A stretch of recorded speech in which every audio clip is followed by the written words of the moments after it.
Hello, welcome back to Silver Thread Sewing. I'm Diane. This is Friday Sews. So I hope everyone's well, wherever you are and whatever you're doing.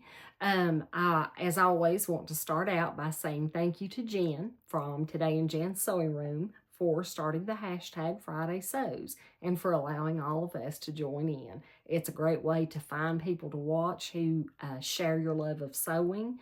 It's a great way to find just friends, just to find friends who you can talk to and get to know in the comments, and it's just a really fun hashtag. So thank you, Jen.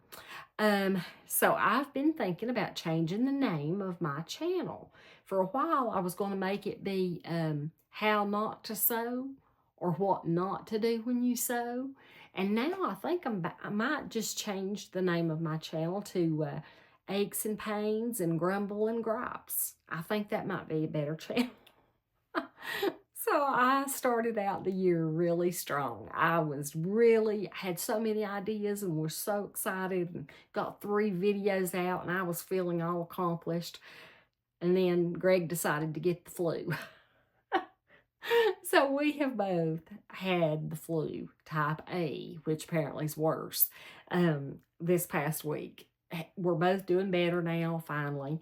I still sound kind of like a frog. I did finally wind up going to the doctor just to make sure I didn't have pneumonia, which they said I didn't. He had to go to the doctor to get medicine for the flu. I wish he would have kept it to himself, but he's generous, so he shared it with me. Then I was starting to get to feeling a little bit better and getting back on track, and all of our services went out. We lost internet, we lost TV, we lost phone, we lost everything.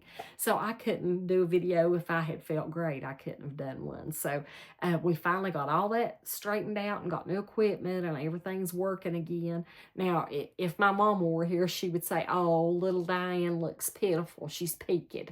Now, I don't know what peaked is, but I think I look peaked. So just overlook me. So I have been sewing a little bit since I got better, and I had sewed a little bit before I got sick. So I have my second make for my fabric wheel of fate finished, and I hope to be getting that put out very soon so I can do my third spin. And then I have one make to show you today and just a couple of things that came in that I want to share with you. So mine will be brief today. I decided that I wanted a button-up shirt. Now, I wear a lot of, this is the Itch to Stitch Iris, and I wear this thing all the time and just love it, and it's made of flannel.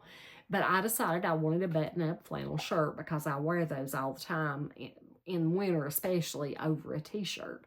And I was looking around the other day and trying to decide what I wanted to sew. And I had some kind of unconventional flannel, and I had a lot of it. So I guess it's been 2 years ago or so, a friend of mine that I go to church with asked me if I wanted some fabric. Well, what do we all say when people ask if we want fabric? Yes, I want the fabric. So come to find out, she worked for a lady who quilted. This lady had passed, and her daughter took what she wanted and asked my friend to get rid of the rest. So this fabric is not a print that I've ever seen before, but I'm going to tell you what it says on the selvage. It says Timber Creek Flannels by Holly Taylor for Moda. So it's a very good quality. Now the background is yellow, and it has pine cones all over it. And that's kind of, to me, that's a little bit odd, but it's a very, I would say, a heavyweight flannel. Maybe not the heaviest, but it's cotton, and it's a pretty heavy flannel. And there was also a plain yellow that matches this.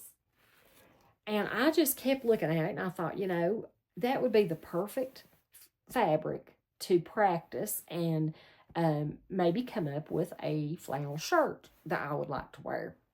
So I hunted through my patterns, and I'm not crazy. I think I've told you that before about collars I guess my hair is just that length that it just hangs right down under the collar, and it kind of bugs me. So I thought I'm going to try a pattern that doesn't have to have a collar. It can have, but it's McCalls 8067. And I think I made the longer version with no collar. And I'm going to show you the line drawings, hopefully. And I'll put a picture in case you can't see that. I wouldn't mind trying the version with the collar, but this time I tried the version without. And this is what I came up with. And I just put a hem band at the bottom because it came right where I would want it to. I wouldn't have wanted it any shorter than where it stopped at, so I didn't want to take any length off for a hem. Now, I also did not put the cuff on. I just left the sleeve loose. But I'll put some pictures of me wearing it in, and I like it. I like it a lot, and I asked Callie today, I sent her a picture of it, and I said, tell me your honest opinion, because she will. She'll tell me the truth, even if it's a little bit harsh. Which sometimes, excuse me. So she started out saying, well, that looks retro. That doesn't really look like something you would choose normally. But I kind of like it. The pine cones are different. And by the time she stopped her text, I would wear that. I love that. So she kind of went from being cool to being all the way over to hot. So she liked it. And if I can get past her, I can get past most anybody. But I don't know that I would wear it out. Maybe I will. I think it looks pretty good. But somebody might think that I've forgotten to change my pajama top. I don't know. And don't really care because it's warm and it's pretty. I think I would like it if it were just maybe an inch or so higher where it crossed over. Especially to wear in cold weather because I feel like, I would need it to be up a little bit higher, but I can always wear it over a t-shirt because that's my plan anyway. But it did have the cuffs, and I just didn't do the cuffs. I decided to just leave the sleeves loose. They were short enough, and so, yeah. So I have got that made at least. Now, when I talked to you last time, I had ordered some sewing labels. I think my chair's squeaking again. Sorry about that. I'll try to sit still. But my sewing labels came in, and I'm very happy with them. Now, they're printed on, of course. They're not embroidered. But they say Silver Thread Sewing by Diane, and they have just a little tiny sewing machine. And I'll put pictures in close up so you can see them. Now, they came like this. They were pre-cut, and they're in just a little plastic bag. There's 100 of them, and I think they were $12.99.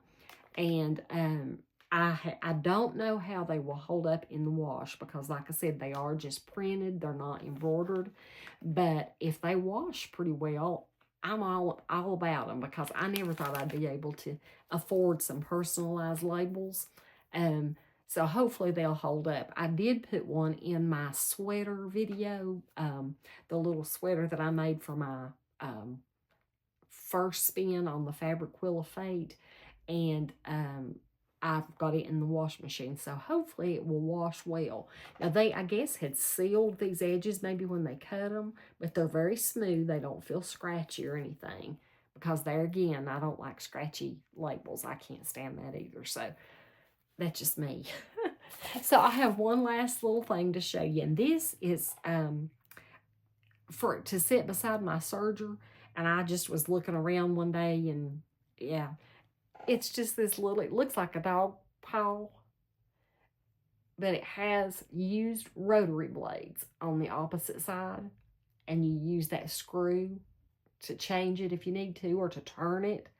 And just the very top of it right here, if you can see that shining right here, is the rotary blade. And you can just take and pop your thread down over that, and it snips your thread. And so I got that to sit beside my Serger. Now, the last thing I wanted to talk to you about is my Serger, and I have a question. I have the most Serger trouble, and it can't just be the Sergers. Maybe it's me, but this Serger, my Juki, it had broken a needle a long time ago, Is the first problem I ever had with it. So I keep it clean, I keep it oiled, and I keep my needles changed. But it is doing this thing where when you start sewing with it or serging with it, it starts out fine, and then the left needle thread just starts dragging behind. It's like it stops sewing and it just starts pulling, and the thread doesn't break, but it doesn't sew either. And I don't know what. I have adjusted the differential, I have changed the stitch width. I can sew with 3 threads.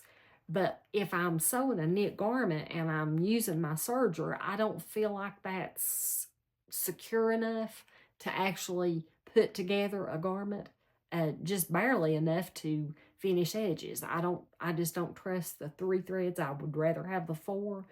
And the fact that there's something wrong doing that, and it'll break that left needle sometimes if I just like start sewing with the 3 threads and don't take that left needle out, it'll break that needle. So there's something not quite right. And I've got a new pair of knives to go in it, but the service guy that I think so much of, my friend in Johnson City, he is going out of business. So I'm not going to have anywhere to take my Juki to get it serviced local, um, unless I find somebody else, of course. But I don't know why my serger's acting that way. Do you have any problem with your serger just dragging that one thread along and it not sewing? Because I am getting really aggravated with that thing and don't know what to do to it. Usually if it's my sewing machine, I kind of know a few things that I can try. But with the serger, I really don't know what to try. I've done everything I know to do. So anyway, that's it for the grumbling, the griping, the aches and pains, the what not to do when you sew, and what little bit I've gotten made. But I appreciate you guys watching, and I hope that I will be back in a couple days, hopefully with my fabric wheel of fate to share with you. So have a great weekend, and remember, don't ever give up on sewing. As long as you sew, you'll never have time or money to get into any kind of trouble. Ask me how I know. Bye.